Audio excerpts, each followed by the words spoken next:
Namaskar, Vanakkam, bonsoir, good evening to all of you who joined us from this momentous occasion. Gandhi Jayanti is celebrated throughout the world because Mahatma Gandhi's message is timeless and universal. He may have been the person, a leader who took on the greatest power in the world at that point of time, not with physical strength, but by moral power of truth, of principles, and of human dignity. And in many ways it changed the course of the 20th century, inspired people around the world to seek their own freedom. And today, we see the surge of democracies around the world, of people who have thrown away the shackles of colonialism, often using the same means as Mahatma Gandhi. Then it is a tribute to the ideas, the mission, the message, and the life of one of the greatest in human history. But to confine Mahatma Gandhi to the world of politics, to the struggle for freedom, would be to define his life and his mission very narrowly.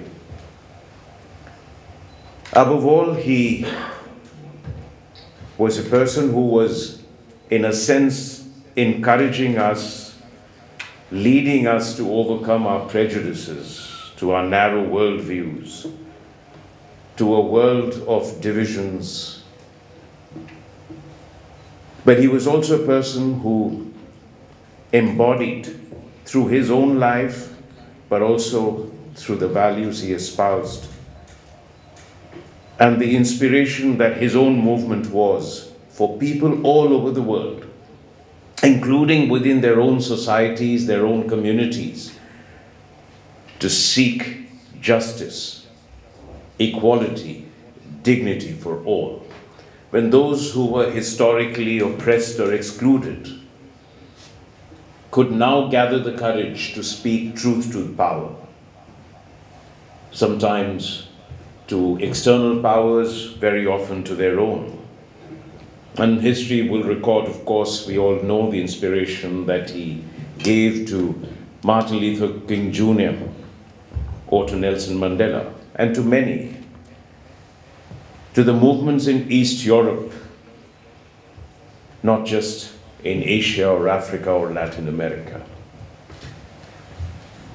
His message was also important because I think in many ways he was one of the first to speak about nature and about conservation.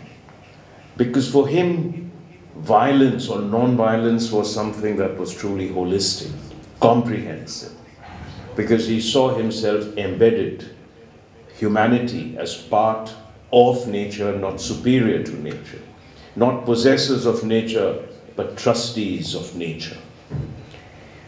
And in his own intuitive way, without all the wonderful negotiations that we are all familiar with, and all the technical jargons that we negotiate with, he spoke about respect, reverence, and conservation of nature. But I would also say that in many ways he was a person who was a great communicator, and today's youth must recognize that in the age of digital technologies, when we think technology and itself communication, it was the symbolisms that he used to inspire people, to communicate with people in the way he lived. We're all familiar also with the Dandi March. I mean, picking up a mound of salt. And it wasn't just an issue about salt or the tax on salt. But remember, it was also the moment when women came out of their homes, out of their villages, when they literally left behind the constraints and shackles of being imprisoned inside their home to join Mahatma in his march, the Dandi March. So in a sense, it became also a moment of people liberating themselves from their own constraints. And it translated into a new surge for freedom. He's also, I would say, a person who could be called a disruptor, because he disrupted the notion of politics, disrupted how you could take on major powers. And this is at a time when the world was constantly caught in two major wars. So today, when we look at the world that is caught in so many conflicts, flashpoints, tensions, fragmentations, divisions, and when we look at societies that are itself going through major tumult within on the basis of identities, and it takes different forms in different countries and in different parts of the world, languages, religions, ethnicity, race, outsider, insider, immigrant, local, indigenous versus, all of those divisions we see, which have an external dimension and internal dimension, where we see the extreme conditions of climate that is slowly sapping away life on Earth. I think his message becomes more relevant than it ever has been. And I think one of the things when we think of environment is we think of technological solutions. We think either we have to increase supply of clean energy, or we think we have to make a transition in the use of energy from fossil to clean energy. And we are happy with that. But I think as Prime Minister, Shri Narendra Modi himself espoused 2 years ago in Glasgow, that there must also be lifestyle that for environment, that we have to look at our own lives of excess, just as much it is a question of access. And it is this that he spoke against so vividly and so clearly, and embodied it in the frugality of his own life. Now, none of us is a Mahatma, so we will never achieve that. But I think we must recognize that, remind ourselves that we cannot simply live with the comfort that technology will solve our climate problems. We have to look at our lives, make certain concessions in what we do and how we do them. But today is also about not just Mahatma, and it's important to remember him, remind ourselves of his message that are timeless and universal, which is why in more than 100 countries, 7 cities in France, you have a statue of Mahatma in public squares, where streets are made. But today is also something about Mahatma's Mahatma. We're all familiar, and all of us read about the influences on Mahatma Gandhi. We know of Henry Thoreau from the United States. We're aware also of Leo Tolstoy's influence. We know that he drew a lot of inspiration from Srimad Bhagavad Gita and from Ramayana. But he was also profoundly influenced in his life by Srimad Rajchandraji. He was born just 2 years before Mahatma Gandhi, and he lived all of just 33 years.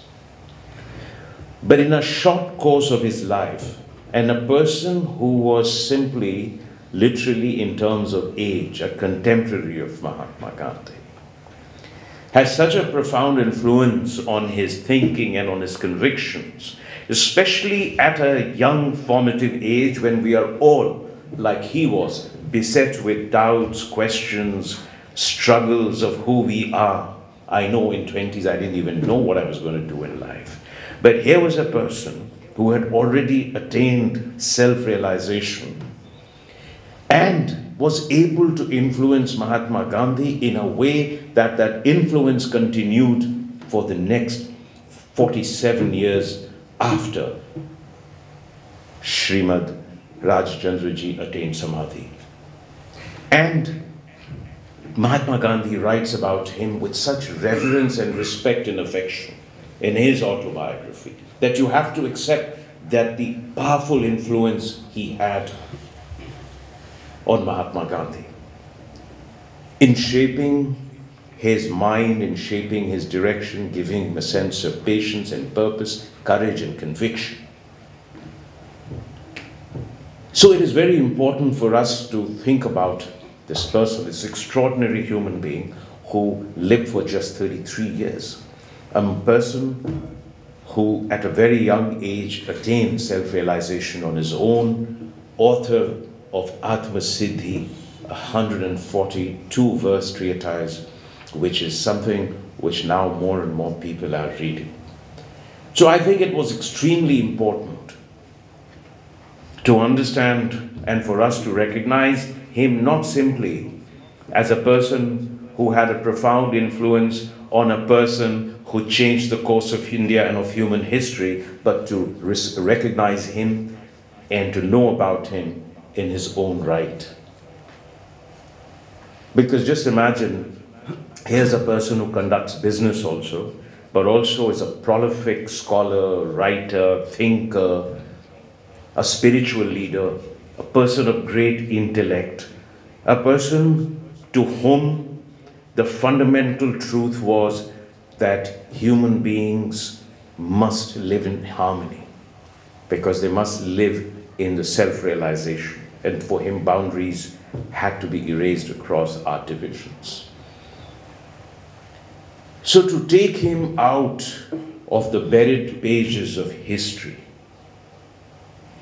and to put him on the global stage, we have to give credit to Srimad Rajchandri Mission at Dharampur and to Puja Gurudev Shri Rakesh Bhai, the current spiritual leader of the mission in Dharampur, who said this must be converted into a play and for this to travel around the world. And I had the privilege of actually seeing this play and launching it, so to speak, in Singapore on the 12th November 2017.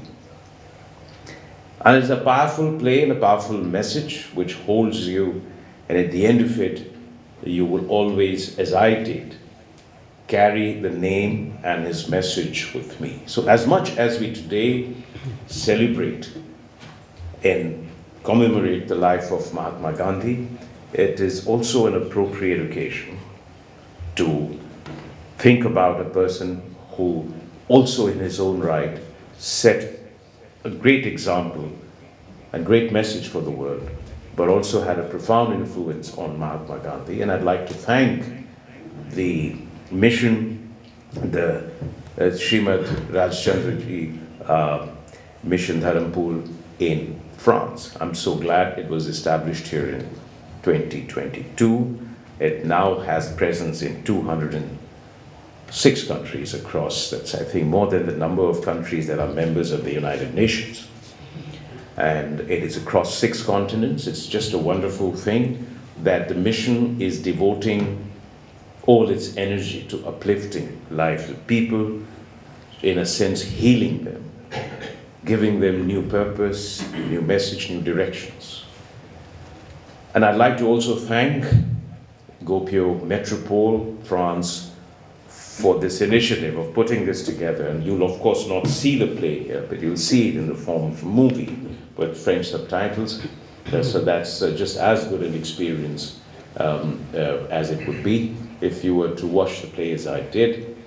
And it wasn't just once, I was able to see it twice in Singapore. So I may in fact be able to say a few things about it, but I'll leave you to watch the film. And you know, I just wanted to end with just one very small, my own little experience. When I was in Guadeloupe, and we have Shri Kadir Khan, who's come all the way from Guadeloupe here, in last October, and this just a few months ago in August, I was struck by the fact that on a wonderful square there's a statue of Mahatma Gandhi. I mean, Guadeloupe, a small island in the Caribbean, Indians came there 6 generations ago. It's 170 years since then. in some ways cut off for large parts from the world, from India certainly, deeply integrated into French society. But there also I saw that Mahatma Gandhi had inspired people to seek equality for themselves and to become citizens, equal citizens of this great nation, to be able to themselves live the life of liberty, equality, and fraternity, which is the flag of France. And in many ways, when we remember a Gandhian like Henri Chidambaram, we have to remember that somewhere, 9 time zones away, thousands of kilometers away, on a small island, Mahatma Gandhi gave some people a new life of hope and opportunity. And there are millions of stories around like this in the world, where people who have never met him have been touched by his life and have been able to change the course of their own histories. So this is a great day for us to rededicate ourselves to his mission, but also for you to watch this great movie and life of Yug Purush, Mahatma's Mahatma, Shri Mad Raj Chandraji. Thank you very much. Namaskar.